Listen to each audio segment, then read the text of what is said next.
Governor Alex Otti has directed that every community in Abia State be covered with internet network service within 9 months.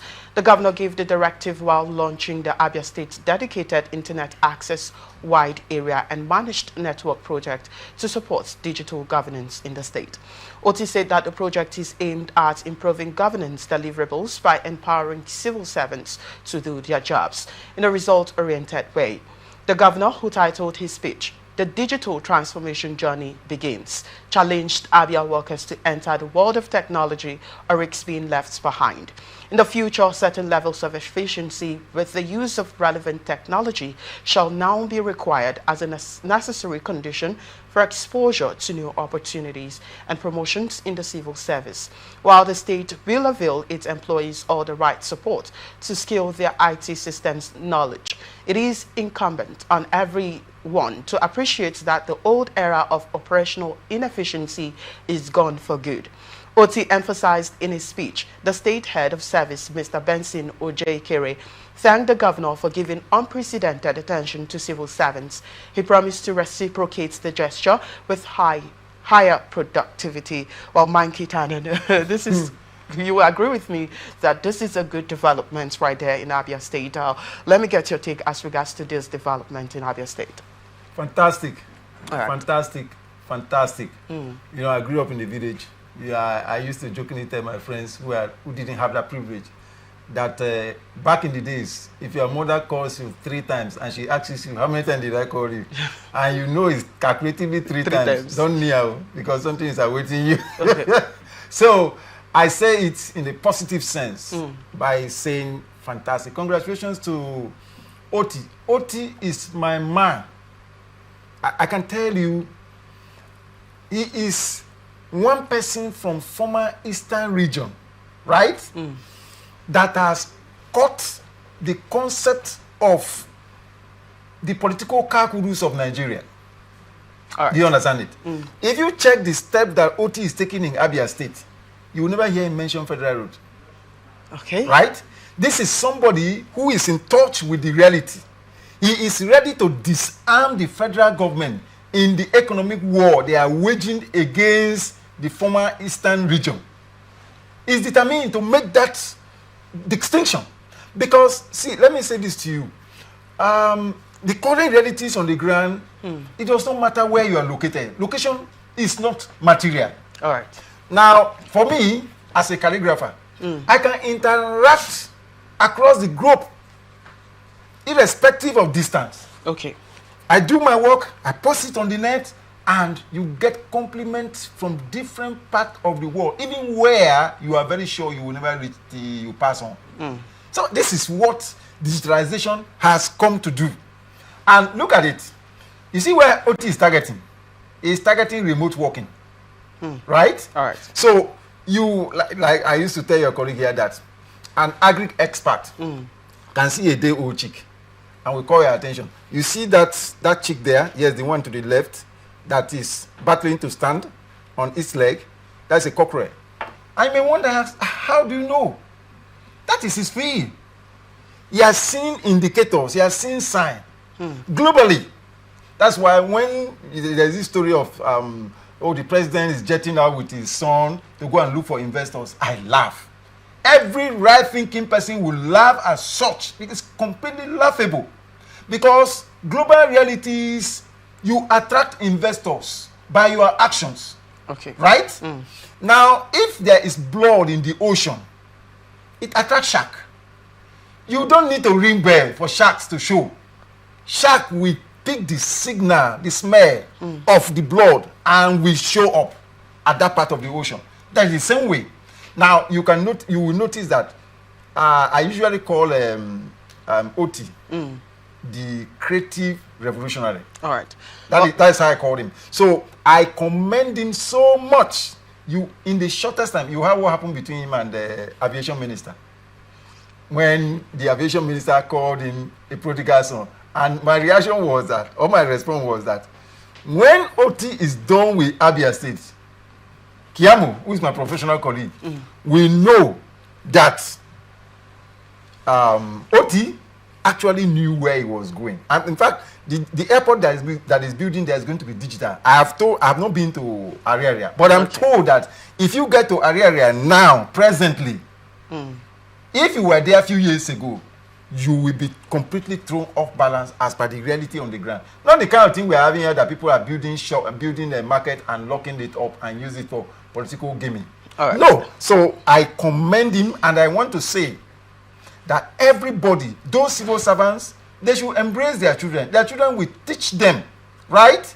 You are going to see that it's going to solve a lot of problems, medical and otherwise. You will notice that medical doctors will be ready to go to these areas as far as internet that can connect them to the city life. And everything will move at a speed that will bring about the relevant revolution, infrastructurally and otherwise. So I commend him so much. All right, Mikey Tiny, I really must also commend the governor. Kudos to him actually for doing all of that. We've heard of last year, we heard what he did as regards to power in Abia State again, and now he's coming up with this. But my question is, has he set things in place to be able to kickstart this internet coverage? I mean, considering the fact that not a lot of people are, well-oriented as regards to digital technology, how is he planning to, get people acquainted to so many things as regards to the digital space? Well, I will say this to you straight. I don't have any doubt. Now, let me draw something that is happening on our national spectrum and bring it to this. You notice that, I'm sure you are also a victim, because presently we talk about shelter, food, and accommodation. No, accommodation is shelter. The new addition now is data and airtime. Right? The basic necessities. Now, what was the root of the telco increasing their destiny? The reason is telco, the foundation of their operation is power. Okay? All right. Now, when the federal government allowed foreign terrorists to come into Nigeria and have free hand to bring down our towers that are supposed to conduct the electricity, that now automatically means that they are going to run their substation 24 hours on private power generation. And that is what shot the price. Do you understand? The cost of internet. So now, you mentioned it here, that last year, it fixed the issue of light. That's the foundation. Because this internet we are talking about run on the wings of stability of light. So if light has been made stable, then bringing this one now, then we should be happy that at least there's a foundation upon which this is coming to be. Now you are raising the question of sustainability. Look, let me say this to you. I don't know your status, but if you are married and you still believe or you are still living in the old world wherein age is equivalent to knowledge and wisdom, I will tell you, hand over your phone to your children. Then you will know that there's a generational gap. Do you understand it? The children we have today, I don't want to make this example of one of my friends whose 3-year-old son was correcting his English and he got offended. And I asked him, how would you be offended? You and I use slate for primary school. These children are using tablets for crèche, and you think you're operating on the same wavelength with them? That is unrealistic. Most of the children in primary school now that I talk to you, now, you see this thing that we are talking about, it's going to cause revolution in the secondary and even the primary school, because automatically the internet facilities they have in these schools, these children are going to use. There is going to be a situation wherein the children at the local level are going to be linked up with their counterpart in town through internet connectivity. So the children will be so happy to teach their parents. Of course, you heard of the warning sign there, that promotion is going to be based on your digital compliance and otherwise. Because what the governor, I think, is targeting is remote working. Okay. So and once remote working comes in, most of the civil servants will be laid off, legitimately they may be paid off. Then you have digital hands.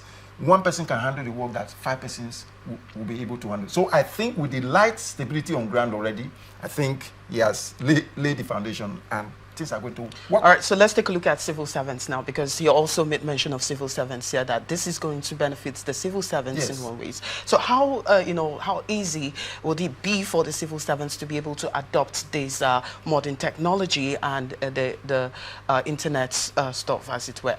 Well, like I told you, the reality is this.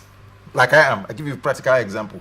And this is the problem most parents are having even presently. Okay. There's a generational gap between us and our children.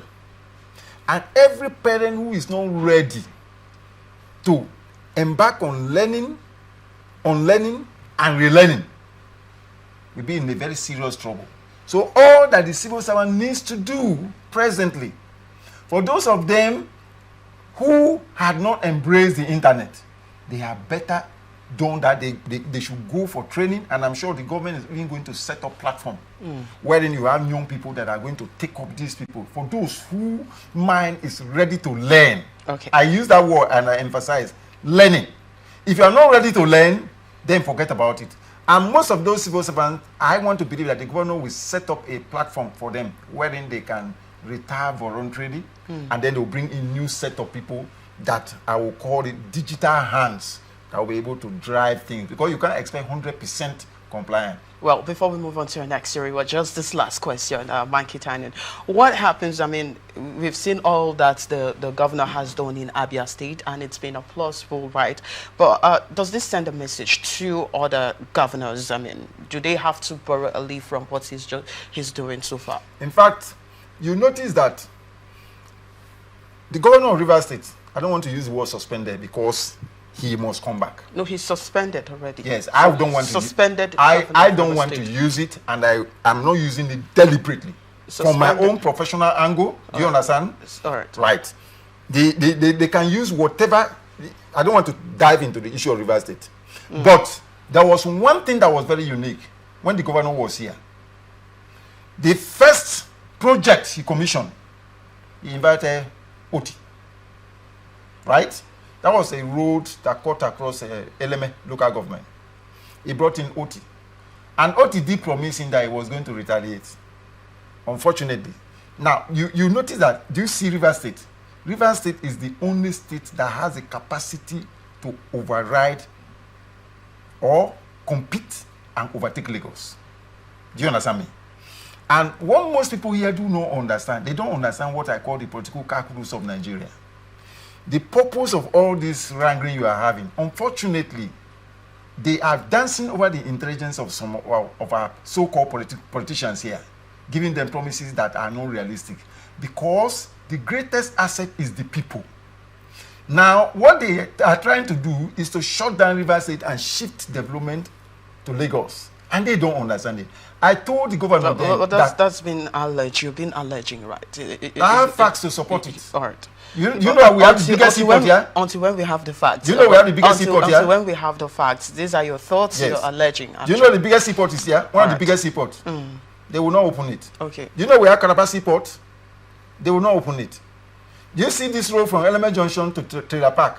It is after that expert died, who was a consultant to Rivers State government in two directions, reviving Osongai farm as well as the cassava plantation farm at Oyibo. When that man died, unfortunately, in that bridge around Ndurama, that is when RCC now, somehow, I think it's international pressure from the country of the man that died, that is coming upon them, and they are now walking on that road. And for those who understand it, I told the governor then, I said, look, go and visit Otti. Do you understand it? I'm deliberate. Go and visit Otti and copy his templates. All right. And implement it here.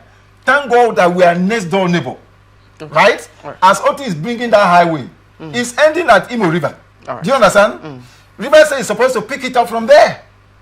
So, anyone who is not seeing this as the way forward, who is saying this is federal road, this is this. That person is behind time. It's just like this tech we are talking about. But it's just the same thing, just like you said when you started the statement. You said that you've been talking about the internal roads and not the federal roads. Now that poses another question.